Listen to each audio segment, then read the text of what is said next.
Hello everyone, a very very good morning to everyone. Welcome to profound ISDNA। आज के इस DNA में हम लोग कुछ बहुत इंपॉर्टेंट टॉपिक्स के बारे में डिस्कस करने वाले हैं related to the railway safety. The recent Balasore railway accident के बारे में थोड़ा डिस्कस करेंगे। ऑलरेडी हम लोगों ने DNA में डिस्कस किया है, तो बहुत ब्रीफ में डिस्कशन होगा। दूसरा डिस्कशन जो होगा वो कुछ अदर एडिटोरियल्स हैं, उनसे हम लोग करेंगे, जैसे कि प्रोडक्शन लिंक्ड स्कीम के बारे में हम लोग डिस्कस करेंगे, और भी बहुत छोटे मोटे आर्टिकल्स हैं जिनके बारे में हम आज बात करने वाले हैं। ठीक है, so me Prakash Dutt going to explain the today's DNA 9 June 2023। So welcome. चलिए शुरू करते हैं। सबसे पहले कि क्या क्या कोर्सेज हैं हमारे, उनके बारे में डिस्कस करेंगे। जो हमारा जो है वो comprehensive course on UPSC mains है, जिसमें हम लोग इंडियन वर्ल्ड हिस्ट्री के बारे में डिस्कस करने वाले हैं, post independence, art and culture, polity, governance, science and technology, international relations, internal security, ethics, aptitude, integrity के बारे में डिस्कस करते हैं। इस कोर्स का जो डिस्क्रिप्शन है, मैंने जो लिंक है मैंने डिस्क्रिप्शन बॉक्स में डाल दिया है। इसके अलावा फाउंडेशन कोर्स फॉर UPSC 2024-25 है, जो कि 1 साल का कंप्लीट कवरेज है। इसके अलावा UPSC ज्योग्राफी ऑप्शनल भी स्टार्ट हो गया है, complete coverage for paper 1 and 2, mapping practice, comprehensive coverage, physical and human geography, answer writing and all, सब कुछ है इसमें। ठीक है, इन तीनों कोर्सेज के मैंने लिंक जो है डिस्क्रिप्शन बॉक्स में डाल दिए हैं। चलिए शुरू करते हैं। Getting railway safety back on track after Orissa. ठीक है, आफ्टर उड़ीसा। तो इसमें क्या है ना, बालासोर डिस्ट्रिक्ट में जो अभी आपका जो ट्रेन एक्सीडेंट हुआ है उसके बारे में है ये। हालांकि मैंने इसके बारे में डिटेल डिस्क्रिप्शन दिया था, समझ में आ रहा है, लेकिन जिन बच्चों ने नहीं देखा है उन लोगों को बता दूं मैं कि इसमें हुआ ये था कि जैसे कुछ एक मेन ट्रैक होता है, ठीक है, 2 मेन ट्रैक्स जा रहे थे अप एंड डाउन। ठीक है, एक में से ट्रेन जा रही थी, तो उसमें हुआ क्या कि ग्रीन सिग्नल हुआ, ठीक, और ट्रेन जो था वो ट्रैक उसका लूप लाइन की तरफ था। ठीक है, लूप लाइन में ऑलरेडी एक गुड्स ट्रेन थी, मालगाड़ी जिसको कहते हैं हम लोग। तो ट्रेन जो है ग्रीन लाइन देखते हुए फुल स्पीड में निकली और जाकर गुड्स ट्रेन के पीछे वाले पोर्शन में जो था, जिसको पूप बॉक्स पोर्शन कहते हैं, उससे जाके टकरा गए, और उसके कई सारे बॉगीज़ वगैरह जो थे, कई सारे कोचेस वगैरह जो थे, वो सामने वाले ट्रैक पर आके आया, जिसकी वजह से दूसरी ट्रेन जो आ रही थी उसमें भी एक्सीडेंट हो गया, और 3 ट्रेनों का यहाँ पे एक्सीडेंट हुआ। तो ये एडिटोरियल क्या कहता है, सबसे पहली बात कि ऐसा हुआ क्यों, क्या कारण रहा होगा। तो इन्होंने बोला कि ऐसा नहीं हो सकता है कि अगर आपका ग्रीन सिग्नल है तो लूप लाइन की तरफ ट्रैक सेट किया गया है, किया जा सकता है, ज़रूर इसमें इंटरलॉकिंग की प्रॉब्लम हुई है। अब इंटरलॉकिंग की प्रॉब्लम क्यों हुई है भाई, क्या हुआ है, तो इसमें ज़रूर किसी कोई मैनुअल छेड़छाड़ हुआ है। तो ये कह रहे हैं 2 रीज़न दिया है रेलवे की तरफ से। एक ऐसा हो सकता है कि जो सप्लाई जो मेंटेनेंस वाले आते हैं उनमें मतलब कोई सिग्नलिंग एरर होगा, उसके मेंटेनेंस के लिए वो गए होंगे, और बाय मिस्टेक उन्होंने क्या किया होगा कि जो इंटरलॉक को बाईपास कर दिया होगा, जिसकी वजह से ऐसा एक्सीडेंट हो सकता है। या फिर उन्होंने सैबोटाज का भी ऑप्शन दिया कि कोई क्रिमिनल माइंडसेट का आदमी होगा, उसने कुछ रिले में छेड़छाड़ करी होगी, जिसकी वजह से ये एक्सीडेंट हुआ। समझ में आ रहा है। अब सवाल उठता है कि इंटरलॉकिंग की प्रॉब्लम आई कैसे। उन्होंने बोला है कि हर एक स्टेशन पे जो इलेक्ट्रॉनिकली सिग्नल होता है, वहाँ पर एक रिले रूम होता है। रिले रूम में 2 चाबियाँ होती हैं, 2 लॉक होते हैं, और उसके 2 चाबियों से खुलता है। एक स्टेशन मास्टर के पास होता है और एक सप्लाई जो मेंटेनेंस वाला होता है उसके पास होता है। ठीक है, तो एक चाबी से नहीं खुल सकता। इसका मतलब ये हुआ कि अगर कोई मेंटेनेंस करने वाला आया भी है तो उसने चाबी जो है, दूसरी चाबी जो है उसने किससे लिया है, उसने जो है स्टेशन मास्टर से लिया है। इसका मतलब दोनों ही इन्वॉल्व होंगे इस केस में। ठीक है, तो इन्होंने बोला है कि क्या ये जो प्रैक्टिसेस फॉलो किया जा रहा है, ठीक है, कि कोई शॉर्टकट अपना लिया जाए, कोई बाईपास इंटरलॉक कर दिया जाए, मैनुअली देखा जाए, क्या ये इसी जगह पे हुआ है, ये बहुत कॉमन प्रैक्टिस है। तो इन्होंने बोला ये बहुत कॉमन प्रैक्टिस है और जगह जगह पे हो रहा है, जिसकी वजह से सेफ्टी जो है वो कॉम्प्रोमाइज़ हो रहा है, कई लोगों की जान जा रही है। ठीक है, इन्होंने बोला है। तो और दूसरी बात इन्होंने बोला कि अगर ये प्रॉब्लम इनसे नहीं हुआ है, मतलब जो मेंटेनेंस करने वाले जो होते हैं, सिग्नल मेंटेनेंस वाले, अगर उनसे नहीं हुआ है तो कोई कल्पिट माइंडसेट का आदमी होगा, तो इसको भी हम लोग रूल आउट नहीं कर सकते हैं। ठीक, इसके अलावा इन्होंने एक और बात कही। इन्होंने कहा कि ये छेड़छाड़ केवल रिले रूम से नहीं हो सकता है, कई जगह पर जो होते हैं सप्लाई वाले बॉक्सेस होते हैं, वहाँ पर भी ये छेड़छाड़ हो सकती है। ठीक है, तो उसको भी रूल आउट नहीं कर सकते हैं। फिर उन्होंने बोला कि इसकी सेफ्टी कैसे की जा सकती है, तो जैसे रिले रूम में 2 चाबियाँ होती है, वहाँ पर भी हो, लेकिन ये थोड़ा सा थोड़ा सा डिफ़िकल्ट कर देगा, क्योंकि 2 चाबियों का मतलब होता है दोनों आदमी का जाना फिर वो खोलना, ये सारी बातें थोड़ा सा होता है। इन्होंने कहा है कि कोई शॉर्टकट टेक्निक नहीं आना चाहिए, safety is utmost priority of the railway, ठीक है, ये ध्यान रखने की ज़रूरत है। इसके बाद इन्होंने एक और चीज़ डिनाई किया है, इन्होंने डिनाई ये करा है कि ऐसा नहीं है कि गवर्नमेंट ऑफ इंडिया की पॉलिसी जो है केवल वंदे भारत एक्सप्रेस, जैसा कहा जा रहा है क्रिटिसिज्म कि वंदे भारत एक्सप्रेस है को चलाना या फिर एम्यूनिटीज़ देना, ऐसा केवल यही एक मतलब गोल नहीं है गवर्नमेंट ऑफ इंडिया का। इन्होंने कहा कि ये तो है ही, इसके अलावा हम लोग सेफ्टी पर या गवर्नमेंट ऑफ इंडिया सेफ्टी पर खास ध्यान रखती है, ठीक है। इन्होंने बोला कि कवच सिस्टम इंट्रोड्यूस किया गया है, हालांकि सेडिटोरियल पता नहीं क्यों बोला है कि कवच से इस एक्सीडेंट को रोका जा सकता था, जबकि ये नहीं था, क्योंकि इंटरलॉकिंग फेलियर था और Kavach has nothing to do with the interlocking failure. हाँ, कवच में ये होता है कि 2 चीज़, जब 2 ट्रेनें एक दूसरे की तरफ आ रही होती हैं तो उससे ब्रेक लग जाएगा, लेकिन उसके लिए भी कुछ टाइम होना चाहिए। ऐसा नहीं है कि अगर कोई लूप लाइन में जा रही हो कि सामने ट्रेन होगा तो वो रोक देगी, तो थोड़ा सा जो है इस पर क्वेश्चन किया जा सकता है। लेकिन हाँ, कवच डेफिनेटली इंक्रीज द सेफ्टी। इसके अलावा जो सीबीआई इंक्वायरी से निकले, जो भी रेलवे की अपनी सेल्फ इंक्वायरी से निकले, उस पर ध्यान देना चाहिए। Safety is the most important, इससे पहले कि पब्लिक का ट्रस्ट खत्म चला जाए। इसके बाद इन्होंने एक और बात कहा कि ऐसा नहीं है कि पब्लिक फंड नहीं है, पब्लिक फंड खूब है इनके पास, कैपेक्स एक्सपेंडिचर खूब है, तो उसका इस्तेमाल ये कर सकते हैं। ज़्यादा मैं इस पर नहीं घुसूंगा, ऑलरेडी मैंने बहुत डिस्कशन किया है, ठीक है। बस इतना समझिए कि आपसे ज़्यादा पूछेंगे नहीं कि एक्सीडेंट कैसे हुआ, आपसे पूछेंगे कि आपके पास सोल्यूशन क्या है इस टाइप के एक्सीडेंट रोकने के लिए। पॉइंट टू बी नोटेड में, ठीक है। सबसे पहली बात आपसे ये क्या होगा, बोलेंगे क्या कि भैया देखिए क्या होना चाहिए सब कि अवॉइड शॉर्टकट्स नहीं अपनाना चाहिए, ठीक, ये ध्यान रखिए। अगर आपका कोई इलेक्ट्रॉनिक फेलियर है तो फिर सिस्टम पूरी तरीके से मैनुअल पे आ जाना चाहिए कंप्लीटली। ये जो पार्शियल इलेक्ट्रॉनिक पार्शियल मैनुअल नहीं चलेगा, ठीक। तीसरी बात इन्होंने बोला है कि जितने भी रिले बॉक्सेस वगैरह होते हैं उन सब में 2 कीज़ होने चाहिए, एक स्टेशन मास्टर के पास, एक जो है मेंटेनेंस वाले के पास। चौथी बात, ठीक है, कम्युनिकेशन एरर नहीं होना चाहिए।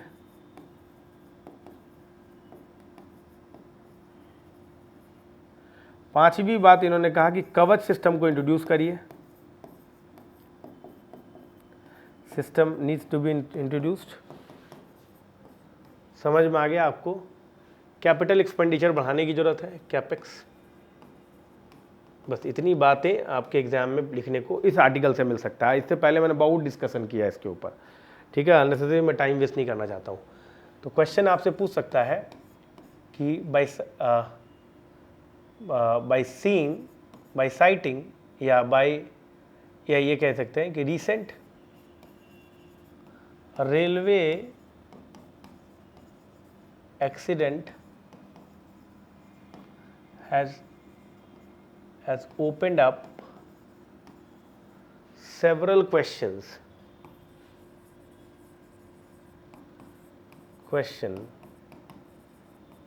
about railway safety,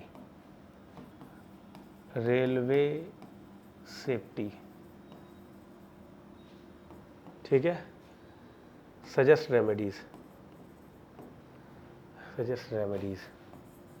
देखिए जो सवाल आएगा वो रेमेडीज पर आएगा कि आप कितने ज़्यादा रेमेडीज लिख पाते हो, ठीक है। ज़्यादा आप ये प्रॉब्लम के चक्कर में मत पड़िएगा कि क्या हुआ होगा, कौन टेररिस्ट ऑर्गेनाइजेशन ने ऐसा किया क्या, कोई कम्युनिटी है जिसने ऐसा किया क्या, इनके चक्कर में आपको नहीं पड़ना है।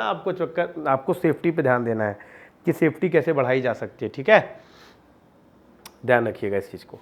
अगला आर्टिकल क्या है जरा देखते हैं, bridging the growing trust deficit in Manipur. देखो इसने बड़ा अच्छा आर्टिकल है ये, इसने मणिपुर में जो घटना घटी है ना उसके बारे में थोड़ा सा बताया है। अब तक तो वायलेंस बोलते थे पर रीज़न ज़्यादा बताते नहीं थे, तो इस आर्टिकल ने बताने की कोशिश किया। देखिए 2-3 प्रॉब्लम है जो आपको समझना पड़ेगा। देखिए क्या कहा है, देखिए इमीडिएट कॉज 2 थे। पहला कि रिसेंटली मणिपुर हाई कोर्ट ने कहा कि मैतीज़ कम्युनिटीज़ को एसटी का स्टेटस दे देना चाहिए। अब आप बोलेंगे मैतीज़ क्या है, देखिए मणिपुर में मणिपुर हिल्स है, ठीक है। मणिपुर हिल्स में कुछ हिली पीपल रह रहे हैं जो शेड्यूल ट्राइब्स हैं, ठीक, और वैली में माइतीस पीपल रहते हैं, जैसे खास करके इम्फाल वैली में।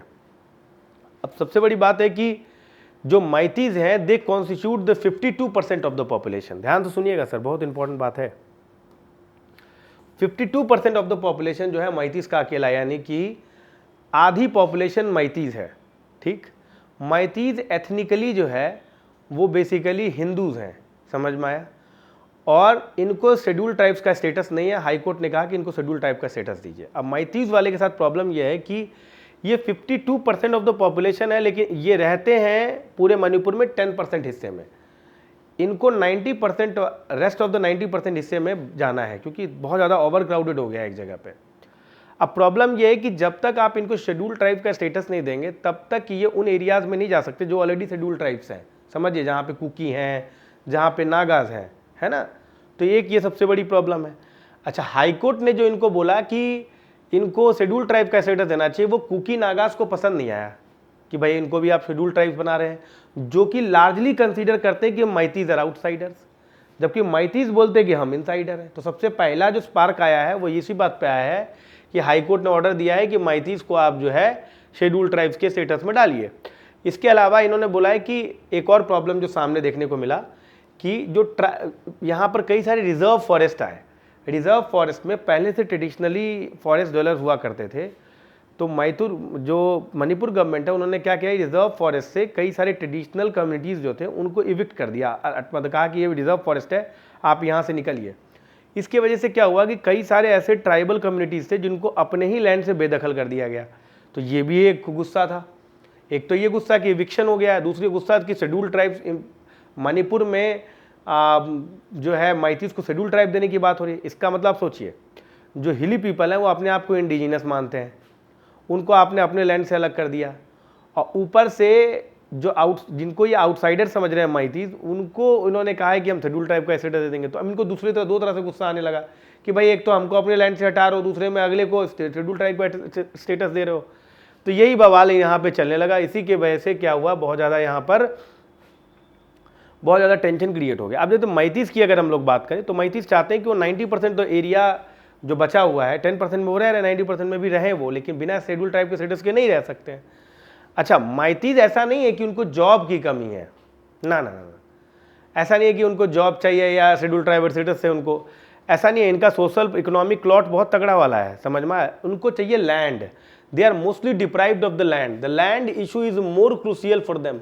देख रहे हो आप, इनको चाहिए लैंड, क्योंकि ये 10% हिस्से में रह रहे हैं, रेस्ट ऑफ द 90% हिस्से में जाना है, समझ में आ रहा है आपको। तो यही रीज़न है कि इसके वजह से काफ़ी ज़्यादा यहाँ पर वायलेंस और स्ट्रगल देखने को मिलता है। अच्छा, माइतीज इस स्ट्रगल को, इस वायलेंस को जिम्मेदार ठहराती है उसकी अपनी रिलीजियस आइडेंटिटी।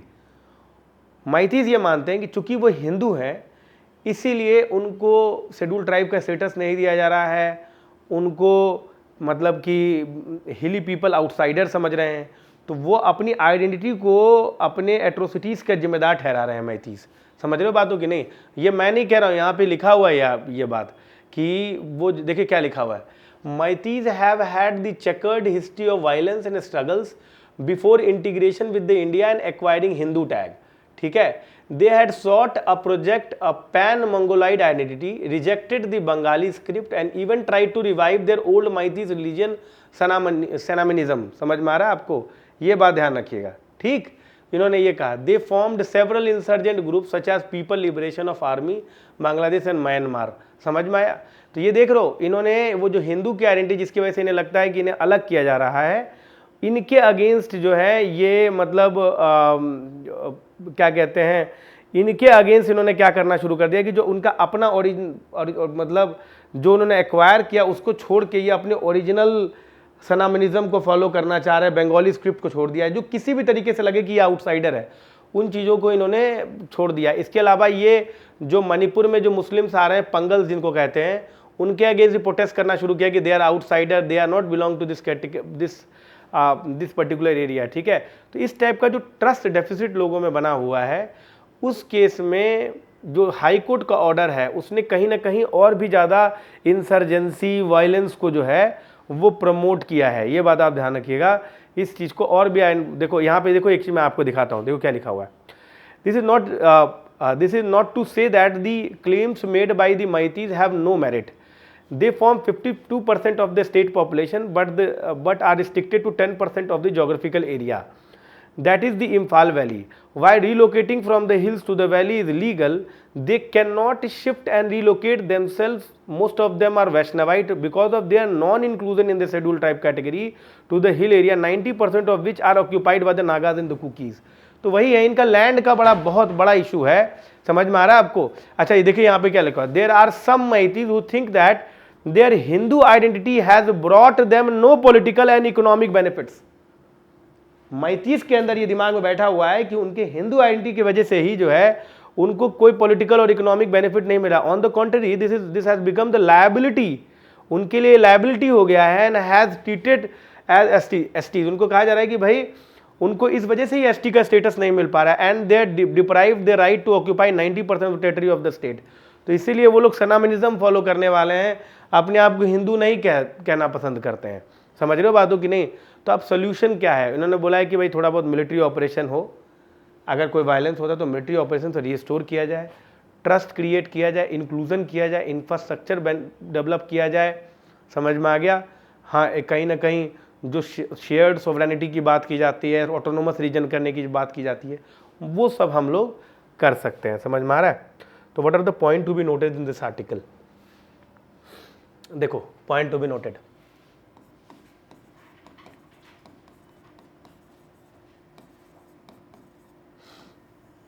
पहला चीज क्या है भाई? तो सबसे पहला प्रॉब्लम क्या है कि हाई कोर्ट ने मैतीस को कहा कि they will be treated as ST.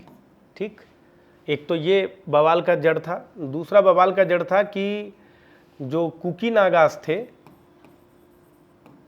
और नागास थे, इनको रिजर्व फॉरेस्ट के कारण इनके अपने ट्रेडिशनल लैंड से इविक्ट कर दिया गया है. ये दूसरा कारण है. ठीक, तो मैतीज कम्युनिटी जो है वो बेसिकली हिंदू कम्युनिटी है, हिंदू है. तो मैतीज बीइंग अ हिंदू अपने आप को डिप्राइव्ड फील करते हैं. उनके हिसाब से चूंकि वो हिंदू हैं, इसी वजह से उनका एसटी में इंक्लूडन नहीं हो पा रहा है, जिसकी वजह से वो 10% लैंड ऑफ द मणिपुर में ही कन्फिस्केटेड है और 90% पे उनका कोई राइट ही नहीं बन पा रहा है. समझ में आ रहा है? इसीलिए इनमें कई सारे कल्चरल रिवाइवलिज्म हो रहा है. ये अपने आप को शनामनिज्म फॉलो कर रहे हैं. त्रिपुरी स्क्रिप्ट को इन्होंने हटा दिया है ना? ये चीज़ आप समझ लीजिए.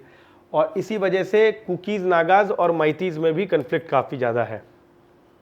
सोल्यूशन क्या है भाई? सोल्यूशन यही है कि अगर किसी तरह का वायलेंस होता है तो it should be dealt with the iron hand and at the same time confidence building measure has to be taken. समझ में आ गया आपको? ये ध्यान रखिएगा. ठीक, तो क्वेश्चन आपसे पूछ सकता है कि what are the ethnic issues, ठीक है, posed bye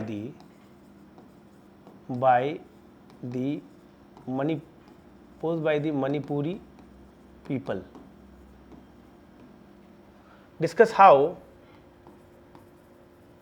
discuss how it causes internal security problem.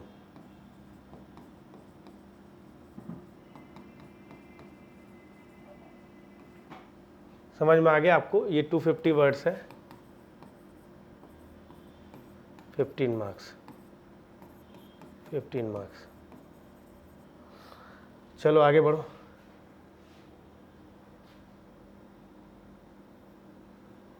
और क्या क्वेश्चन है? अनदर लो. अब ये क्या इशू है, जरा इसको समझते हैं. हुआ ये है कि कनाडा में एक टेब्लो आया, एक झांकी जिसको आप कहते हो.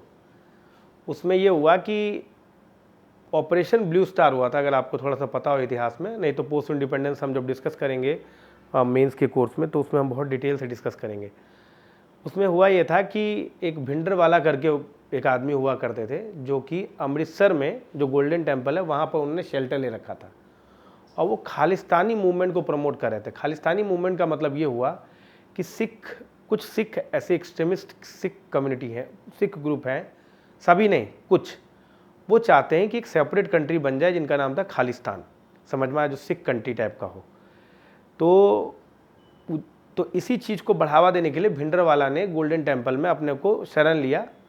बाद में भिंडरवाला को जो है निकालने के लिए एक ऑपरेशन स्टार्ट हुआ, जिसे ऑपरेशन ब्लू स्टार कहते हैं।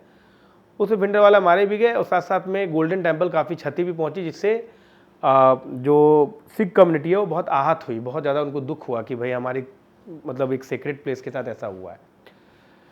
तो उसी में क्या हुआ कि उसी चीज़ को उस 1985 में जो घटना घटी थी, तो उसी ऑपरेशन ब्लू स्टार की वजह से इंदिरा गांधी उस समय की जो प्राइम मिनिस्टर हुआ करती थी, उनके बॉडीगार्ड्स ने उनको मार दिया था। अभी कनाडा में क्या हुआ, एक टेबलो आया, उसी में उसने कुछ खालिस्तानी ग्रुप्स ने वो टेबल निकाला प्रोटेस्ट के तौर पे, और उसने प्राइम मिनिस्टर के इस इंसिडेंट को ग्लोरीफाई किया कि प्राइम मिनिस्टर को मार दिया गया, समझ में आ रहा, हमारी सिख कम्युनिटी में खालिस्तान की डिमांड करी जाए। अब ये जो है ना सर, ये एक अप्रोर क्रिएट कर दिया। अब यहाँ से इंडिया में कहा गया कि भाई ये तो गलत बात है ना, आप प्रोटेस्ट करें पर वायलेंस के प्रमोशन में प्रोटेस्ट थोड़ी ना कर सकते हैं। तो उन्होंने यही कहा कि भाई देखिए, गवर्नमेंट ऑफ इंडिया की तरफ से रिस्पॉन्स आया, जयशंकर साहब ने भी, हमारे जो एक्सटर्नल अफेयर्स के मिनिस्टर हैं, उन्होंने भी कहा कि ये जो हुआ है सही नहीं हुआ है। एक तरह के ये इंडिया और कनाडा के रिलेशनशिप को स्पॉइल करेगा, और कैनेडियन अथॉरिटी अगर कुछ नहीं कर रही है तो वो एक वोट बैंक पॉलिटिक्स करेगी, क्योंकि उन्हें पता है कि एक large amount of section of population जो है वो सिख है। और ये पहली बार नहीं हुआ, पहले भी ऐसा हो चुका है कि कई सारे टेम्पल को वेंडलाइज किया गया, और इंडिया के प्राइम मिनिस्टर को भी कई बार मतलब गलत पिक्चर में दिखाया गया। खालिस्तानी मूवमेंट के प्रोमोटर्स को उन्होंने अपने अंदर रखा ताकि सिख जो है अपीज़ हो सके। वहाँ के जो प्राइम मिनिस्टर थे उन्होंने भी इस चीज़ को प्रमोट किया था, तो मतलब अपने स्टेटमेंट के थ्रू। तो ये चीज़ें होनी नहीं चाहिए, इससे दो कंट्री के बीच के रिलेशंस जो होते हैं वो स्पॉइल होते हैं, समझ में आ रहा है आपको। तो यही चीज़ उन्होंने, देखिए यहाँ पे लिखा हुआ है, India Canada relations have been fraught over the similar issues as India has been protesting, क्या बोला, as India has been protesting incidents of vandalizing and anti-India and anti-Modi graffiti on temples and community centers there as well as our Canadian Prime Minister Justin Trudeau remarks criticizing Narendra Modi government treatment of Punjab farmers who were protesting the 2020 agriculture bills। समझ में आ गया। तो ये जो pro Sikh attitude रहता है और Canadian authorities का, उन्होंने बोला ये एक तरह का वोट बैंक पॉलिटिक्स है और इस टाइप का नहीं करना चाहिए उनको, क्योंकि ये हमारा इंटरनल मामला है, इसमें इनको दखल नहीं देना चाहिए। बस यही बात है इस आर्टिकल में कहने की कोशिश की गई है। अब do production linked incentives for manufacturing work. अब देखो बात समझो, इस आर्टिकल में कहने की क्या कोशिश की गई है। आपको पता है कि मैन्युफैक्चरिंग के बिना हम कभी भी एम्प्लॉयमेंट नहीं क्रिएट कर पाएंगे कभी भी। तो हमें एम्प्लॉयमेंट क्रिएट करना है तो हम उसके लिए क्या कर सकते हैं, है ना। तो इन्होंने बोला है कि जो अनऑर्गेनाइज सेक्टर है ना, उसमें आपको बहुत ध्यान देने की ज़रूरत है। देखिए ज़्यादातर लोग जो हैं वो माइक्रो स्मॉल इंटरप्राइजेज़ में हैं, ज़्यादातर एम्प्लॉयड जो हैं वो माइक्रो स्मॉल इंटरप्राइज MSMEs में ज़्यादातर हैं। 8 करोड़ से ज़्यादा पॉपुलेशन है इंडिया में। साइटिंग दी कि इतना ज़्यादा इलिटरेसी, इतना ज़्यादा अनएम्प्लॉयमेंट है, हमको ज़्यादातर जो है छोटे छोटे इंडस्ट्रीज़ को ध्यान में देना चाहिए। लेकिन जो ये प्रोडक्शन लिंक्ड स्कीम है, जिसके तहत उन सबको इंसेंटिव दिया जाएगा जो ज़्यादा प्रोडक्शन करेंगे, वो ज़्यादातर ऑर्गेनाइज सेक्टर में है, समझ में आ रहा है। तो इससे हमारा जो प्रॉब्लम होगा ये अनएम्प्लॉयमेंट का, वो सॉल्व नहीं हो पाएगा। दूसरी बात, अगर अनएम्प्लॉयमेंट का प्रॉब्लम सॉल्व नहीं हो पाएगा, इसका मतलब कि जो हमारा ग्रोथ होगा वो इंक्लूसिव नहीं होगा। कुछ लोग गरीब होंगे, कुछ लोग अमीर होंगे। तो जो गरीब होंगे वो ज़्यादातर लोग, पॉपुलेशन गरीब होगी, तो वो फिर जो है ना वो अपने खाने पीने में ही ध्यान रखेंगे, फिर वो कोई सामान नहीं खरीद पाएंगे। जब सामान नहीं खरीद पाएंगे तो डिमांड क्रिएट नहीं होगा, जब डिमांड नहीं क्रिएट होगा तो आप सप्लाई क्रिएट करके भी क्या कर लोगे। तो वही बोला है कि इंडिया एक स्ट्रक्चरल प्रॉब्लम में फेस कर रहा है। मैं चाहता हूं कि आप ये जरूर पढ़ें ये स्टेटमेंट। देखिए क्या लिखा हुआ है, इन्होंने बोला है क्या कि मैन्युफैक्चरिंग सेक्टर में ग्रोथ नहीं देखने को मिला है, ठीक है। अब ये क्या बोल रहे हैं कि now to boost demand what you need to do is to reduce inequalities. देखिए ध्यान सुनिए, अगर आपको डिमांड बढ़ाना है तो आपको इनइक्वालिटीज कम करनी होगी, so that demand for mass consumption items will give a boost to the economy as a whole। कहा अगर डिमांड बढ़ेगा तो मास कंजम्पशन आइटम बढ़ेगा, इससे economy as a whole grow करेगा। So demand is a structural problem and the bulk of the PLI is focused on the organized sector in which employment generation is very little। बोला PLI scheme जो manufacturing sector में पैसा लगा रहा है वो basically organise sector में पैसा लगा रहा है, जबकि ज्यादातर लोग अनएम्प्लॉयड हैं अनऑर्गेनाइज सेक्टर में, एम्प्लॉयड है मतलब कि अनऑर्गेनाइज सेक्टर में। तो हमें अनऑर्गेनाइज सेक्टर को फोकस करना पड़ेगा। अगर आप नहीं करेंगे तो ज्यादातर लोग जॉबलेस रहेंगे, क्योंकि ऑर्गेनाइज सेक्टर में तो ऑलरेडी बहुत सारा जो है ऑटोमेशन वगैरह ने एम्प्लॉयमेंट को खत्म कर रखा है। समझ में आ रहा है? देखिए क्या लिखा है, there are 320 million people who have proper employment. 320 million people हैं जिनके पास प्रॉपर एम्प्लॉयमेंट है, और 270 मिलियन इंडियंस ऐसे हैं जिनके पास प्रॉपर एम्प्लॉयमेंट है ही नहीं। समझ रहे बातों की नहीं? 270 मिलियन पीपल ऐसे हैं जिनके पास प्रॉपर एम्प्लॉयमेंट है ही नहीं। समझ में आ रहा है? तो इनएडिक्वेसी समझ में आया? तो ये बताने की कोशिश कर रहे हैं कि 270 लोग जो अनएम्प्लॉयड हैं, इन 270 मिलियन, उनको आपको अगर जॉब प्रोवाइड करना है तो अनऑर्गेनाइज सेक्टर में करना। अनऑर्गेनाइज सेक्टर का मतलब क्या हुआ? छोटे मोटे इंडस्ट्रीज जो दिखाई दे रहे हैं आपको, जो सोशल सिक्योरिटीज वगैरह नहीं प्रोवाइड करते हैं, प्लस एम्प्लॉयमेंट प्रोवाइड करते हैं, तो उसमें हमको ध्यान देना पड़ेगा। समझ में आ रहा है? लेकिन जबकि PLI स्कीम जो है वो ऑर्गेनाइज सेक्टर पे ध्यान देती है। ये जो स्टेटमेंट है ना आपका, ये बहुत इंपॉर्टेंट है। ये इसको आप जरूर कहीं पे नोट डाउन कर लीजिएगा, तो आपको मतलब काफ़ी आसान होगा। इसके बाद इन्होंने बोला है क्या कि इंडिया में R&D पर भी बहुत कम खर्चे होते हैं, इसकी वजह से हमारे यहाँ कोई रिसर्च एंड डेवलपमेंट होता ही नहीं है।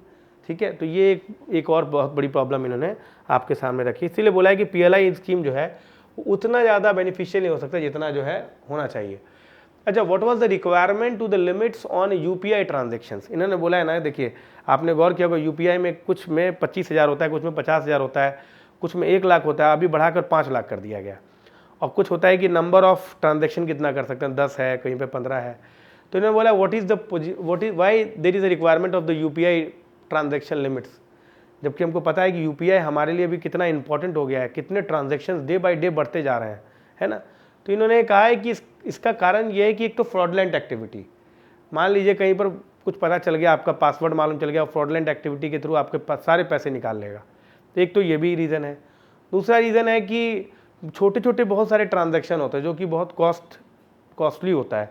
तो ये सब कारण, सबसे बड़ा फ्रॉडलेंट एक्टिविटी इन्होंने बोला है कि फ्रॉडलेंट एक्टिविटी को रोकने के लिए मतलब हमने लिमिट इम्पोज कर रखा है UPI ट्रांजैक्शन पर।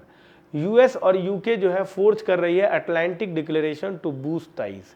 हालांकि दोनों कंट्रीज़ के बीच में कुछ बातों को लेकर मतभेद भी है ना, और दूसरी बात दोनों में कुछ कोऑपरेशन भी है, यूक्रेन को लेकर है कि भाई यूक्रेन कैसे ठीक किया जाए। तो इन्होंने यही बोला है कि अटलांटिक डिक्लेरेशन के तहत जो है उन्होंने बोला है कि हम बूस्ट करेंगे industry tries, defence and renewable energy. देखिए यहाँ पे लिखा हुआ है, इसके थ्रू ये बूस्ट करेंगे इंडस्ट्री ट्राइज, डिफेंस और रिन्यूएबल एनर्जी पर हमारा खासा ध्यान रहेगा, जो हमारे नेट जीरो के लिए जो है बहुत इंपॉर्टेंट है। जो नेट जीरो हम लोगों ने कर रखा है ना कि 2047 तक करेंगे, 2070 तक करेंगे, तो ये चीज़ है। So this is all for today. We have discussed 3 major editorials and 2 minor editorials. ठीक है, 5 एडिटोरियल हम लोग डिस्कस किया और कुछ आर्टिकल्स डिस्कस किए। ठीक है, तो अगर आपको ये वीडियो सही लगा हो तो आप लाइक जरूर करें। दूसरी बात है, अगर कोई भी डाउट होता है तो आप कमेंट सेक्शन में जरूर डाल दें, तो उससे मैं इसको रिजॉल्व कर दूंगा, मैं खुद ही प्रॉपरली आंसर कर देता हूँ। ठीक है, चैनल पर नए हैं तो सब्सक्राइब जरूर करें। Thank you all of you, bye bye.